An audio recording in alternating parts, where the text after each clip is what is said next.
अस्सलामुअलैकुम दोस्तों, उम्मीद है सब खैरियत से होंगे। तो बेसिक इंग्लिश ग्रामर का लेक्चर नंबर 2 लेके आए हैं। पिछले लेक्चर में हमने स्टडी किया था सब्जेक्ट और प्रेडिकेट के बारे में।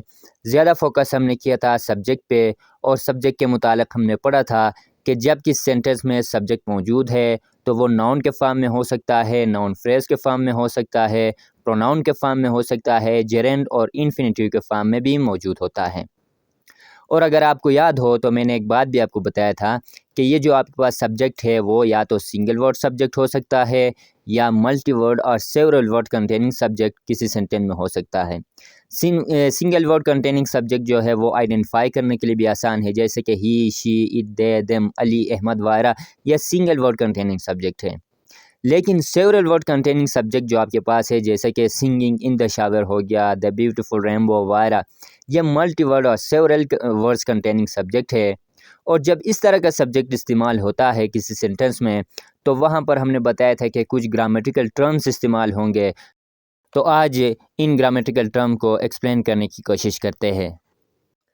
अच्छा, तो इससे पहले एक बात आपको क्लियर होनी चाहिए। देखें, जब भी किसी सेंटेंस में फ्रेज़ या फिर क्लास इस्तेमाल होगा तो वहाँ पर हमेशा सब्जेक्ट जो है वो मल्टी वर्ड और सेवरल वर्ड कंटेनिंग सब्जेक्ट होगा। देखें, नाउन क्लास जब इस्तेमाल होता है किसी सेंटेंस में तो वो हमेशा क्या होता है, सेवरल वर्ड कंटेनिंग सब्जेक्ट होता है। मिसाल के तौर पर birds of A feather flock together. अब यहाँ पर जो सब्जेक्ट इस्तेमाल हुआ है वो बर्ड्स ऑफ ए फीदर है। देखें, यहाँ पर मेनी वर्ड्स है तो ये मेनी वर्ड्स और सेवरल वर्ड्स कंटेनिंग सब्जेक्ट है। और ये आपको सेंस नहीं दे सकता, इस वजह से ये क्या है, फ्रेज़ है। और ये बिल्कुल नाउन जैसा एक कर रहा है, इस वजह से ये नाउन फ्रेज़ है। अब दूसरे सेंटेंस को अगर आप देखें noun class, what he said was very interesting. अब इस जुमले के ऊपर आप गौर करें। देखिए, व्हाट ही सेड जो है ये आपके पास सब्जेक्ट है और ये एक क्लास है। क्लास का मतलब ये है कि क्लास के अंदर सब्जेक्ट और प्रेडिकेट दोनों होंगे। तो यहाँ पर सब्जेक्ट ही के फॉर्म में मौजूद है और इसका प्रेडिकेट सिंगल वर्ड वर्ब है जो कि सेट है। तो जब भी आपके पास प्रेडिकेट सिंगल वर्ड होगा वो हमेशा वो भी होता है। तो यहाँ पर हमारे पास सब्जेक्ट भी मौजूद है, प्रेडिकेट भी मौजूद है। तो ये सेंस देता है जिसको हम कहते हैं क्लास। और क्लास यहाँ पर सेवरल और मल्टी वर्ड कंटेनिंग सब्जेक्ट है। अब जब इस तरह का सेंटेंस हमारे पास आ जाए कि जिसमें हमारे पास जो सब्जेक्ट है वो मैनी वर्ड कंटेनिंग सब्जेक्ट है तो वहाँ पर ये टर्म इस्तेमाल होंगे। देखें, कंप्लीट सब्जेक्ट, सब्जेक्ट वर्ड और सिंपल सब्जेक्ट, सब्जेक्ट एट्रीब्यूट और सब्जेक्ट इनलार्जमेंट और जिसको हम मॉडिफायर भी कहते हैं। अच्छा, तो इनको एक एग्जाम्पल के ज़रिए समझने की कोशिश करते हैं। देखें, आपके सामने एक एग्जाम्पल है, Quaid Azam the great leader of Muslim for a war of logic. अगर इस सेंटेंस पे अगर फोकस करें तो देखें यहाँ पर जो सब्जेक्ट इस्तेमाल हुआ है वो सेवरल वर्ड्स कंटेनिंग सब्जेक्ट है, Quaid Azam the great leader of Muslim. अब जो ये वर्ड है Quaid Azam the great leader of Muslim, ये कम्प्लीटली आपके पास कहलाएगा कंप्लीट सब्जेक्ट। अच्छा, तो इस कंप्लीट सब्जेक्ट के अंदर दो कंपोनेंट होंगे, एक को आप कहते हैं सब्जेक्ट वर्ड और सिंपल सब्जेक्ट, दूसरा आपके पास होता है सब्जेक्ट एट्रीब्यूट और सब्जेक्ट इनलार्जमेंट जिसको आप मॉडिफायर भी कहते हैं। तो इस कंप्लीट सब्जेक्ट के अंदर सब्जेक्ट वर्ड वो वर्ड है जो सबसे ज़्यादा अहम है, जिसको एक्सप्लेन करने के लिए सेंटेंस में कोशिश की जा रही होती है, वो आपके पास सब्जेक्ट वर्ड होता है जिसको आप सिंपल सब्जेक्ट कहते हैं। इस पर्टिकुलर केस में जो आपके पास सिंपल सब्जेक्ट है और सब्जेक्ट वर्ड है वो इस कंप्लीट सब्जेक्ट के अंदर क़ायद आज़म है और इसके आगे लिखा हुआ है the great leader of Muslim. अब ये जो कॉम्बिनेशन ऑफ वर्ड जो है इस मेन सब्जेक्ट को या इस सब्जेक्ट वर्ड को एक्सप्लेन करने की कोशिश कर रहा है, इसको मॉडिफाई करने की कोशिश कर रहा है, इसको क्वालिफाई करने की कोशिश कर रहा है। तो ये ग्रुप ऑफ वर्ड्स आपके पास कहलाएगा सब्जेक्ट एट्रीब्यूट और सब्जेक्ट इनलार्जमेंट और सब्जेक्ट मॉडिफायर। क्योंकि यहाँ पर अगर किसी को कायद अज़म के बारे में नहीं पता तो ये इंफॉर्मेशन काफ़ी है कायद अज़म को क्वालिफाई करने के लिए। ये जो सब्जेक्ट एट्रीब्यूट आपके पास है ये एडजेक्टिव भी हो सकता है, एडवर्ब भी हो सकता है, एडवर्ब इक्विवेलेंट भी हो सकता है और एडजेक्टिव इक्विवेलेंट भी हो सकता है, क्योंकि ये क्वालिफाई करता है या मॉडिफाई करता है उस मेन सब्जेक्ट को और सब्जेक्ट वर्ड को जो कंप्लीट सब्जेक्ट के अंदर है। अच्छा, तो ये एडजेक्टिव इक्विवेलेंट क्या है? एडजेक्टिव के मुताबिक तो आपको पता है कि ये नाउन और प्रोनाउन को मॉडिफाई करता है। अब अगर कोई ग्रुप ऑफ वर्ड बिल्कुल एडजेक्टिव जैसा बिहेव करे या एडजेक्टिव जैसा एक्ट करे किसी सेंटेंस में तो वो एडजेक्टिव इक्विवेलेंट कहलाते हैं। और एडजेक्टिव इक्विवेलेंट या एडवर्ब इक्विवेलेंट भी आपके साथ किसी सब्जेक्ट को मॉडिफाई और क्वालिफाई कर सकते हैं और सब्जेक्ट एट्रीब्यूट एक्ट कर सकते हैं। तो सिंपली हम ये कह सकते हैं कि जो सब्जेक्ट जो सेवरल वर्ड कंटेनिंग सब्जेक्ट है, इसके अंदर जो कंप्लीट सब्जेक्ट है वो सब्जेक्ट वर्ड और सब्जेक्ट एट्रीब्यूट का कम्बिनेशन है। अब सब्जेक्ट वर्ड और सिंपल सब्जेक्ट क्या है कि कंप्लीट सब्जेक्ट के अंदर वो एक अहम वर्ड, वो अहम सब्जेक्ट जिसको एक्सप्लेन करने की कोशिश की जा रही होती है, वो आपके पास कहलाता है सब्जेक्ट वर्ड और सब्जेक्ट और सिंपल सब्जेक्ट।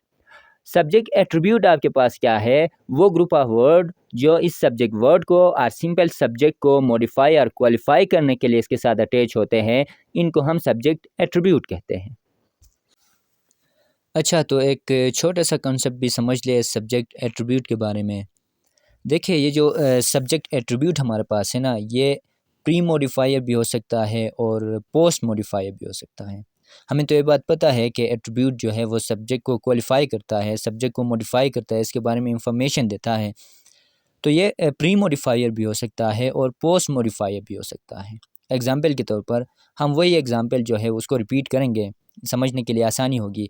देखें, Quaid Azam the great leader of Muslim play key role in Pakistan independence. ये आपके पास एक सेंटेंस है। इस सेंटेंस में अगर आप देखें, जो मेन सब्जेक्ट है जिसको आप सब्जेक्ट वर्ड कहते हैं, उसके बाद जो है एट्रीब्यूट लगाया गया है। द ग्रेट लीडर ऑफ मुस्लिम जो है वो मेन सब्जेक्ट के बाद उसको क्वालिफाई कर रहा है, उसको मॉडिफाई कर रहा है, तो उसको हम कहेंगे पोस्ट मॉडिफायर। और इस एग्जाम्पल को अगर हम रीअरेंज करते हैं, the great leader of Pakistan Quaid Azam play key role in Pakistan independence, तो यहाँ पर देखें जो मेन सब्जेक्ट आपके पास है कायद आज़म, उससे पहले मॉडिफायर आ गया है, उससे पहले एट्रीब्यूट आ गया है। तो जब एट्रीब्यूट मेन सब्जेक्ट या सब्जेक्ट वर्ड के बाद आता है, इसको हम पोस्ट मॉडिफायर कहते हैं। और जब कोई एट्रीब्यूट मेन सब्जेक्ट से पहले आता है, इसको हम प्री मॉडिफायर कहते हैं। तो देखें, कुछ क्वेश्चन हम सोल्व करने की कोशिश करेंगे जिससे हमारा कंसेप्ट और बेहतर हो जाएगा। हमने करना क्या है, देखें, identify subject, predicate, complete subject, subject word and subject attribute. तो गिवन सेंटेंस में हमने क्या करना है, आइडेंटिफाई करना है सब्जेक्ट को, प्रेडिकेट को, कंप्लीट सब्जेक्ट, सब्जेक्ट वर्ड और सब्जेक्ट एट्रीब्यूट को। तो पहला सेंटेंस आपके पास है, the boy anxious to learn work hard. अगर आप देखें इस सेंटेंस को, तो यहाँ पर जो सब्जेक्ट इस्तेमाल हुआ है वो सेवरल वर्ड्स कंटेनिंग सब्जेक्ट है या मल्टी वर्ड्स कंटेनिंग सब्जेक्ट है। तो यहाँ पर हमारे पास जो कंप्लीट सब्जेक्ट होगा, the boy anxious to learn एक कंप्लीट सब्जेक्ट है, और वर्क हार्ड जो है यह इसका प्रेडिकेट है। तो अगरचे यहाँ पर कंप्लीट सब्जेक्ट इस्तेमाल हुआ है, तो कंप्लीट सब्जेक्ट के अंदर हमारे पास होगा सब्जेक्ट वर्ड जो कि सबसे ज़्यादा अहम है। इसको एक्सप्लेन करने के लिए यहाँ पर इंफॉर्मेशन दिया जा रहा है। तो जो हमारे पास सब्जेक्ट वर्ड है जिसको सिंपल सब्जेक्ट कहते हैं, वो हमारे पास है बॉय। और इसको एक्सप्लेन करने के लिए जो मॉडिफायर इसके साथ अटैच है, जो इनलार्जमेंट इसके साथ अटैच है, वो आर्टिकल द और इसके साथ है एंशियस टू लर्न। अच्छा, तो सेकंड सेंटेंस जो आपके पास है, देखें, Babar Azam the opening batsman of Pakistan scored a century. अब ये सेंटेंस भी ऐसा है कि इसमें जो सब्जेक्ट आपके पास इस्तेमाल हुआ है ये सेवरल वर्ड कंटेनिंग सब्जेक्ट है।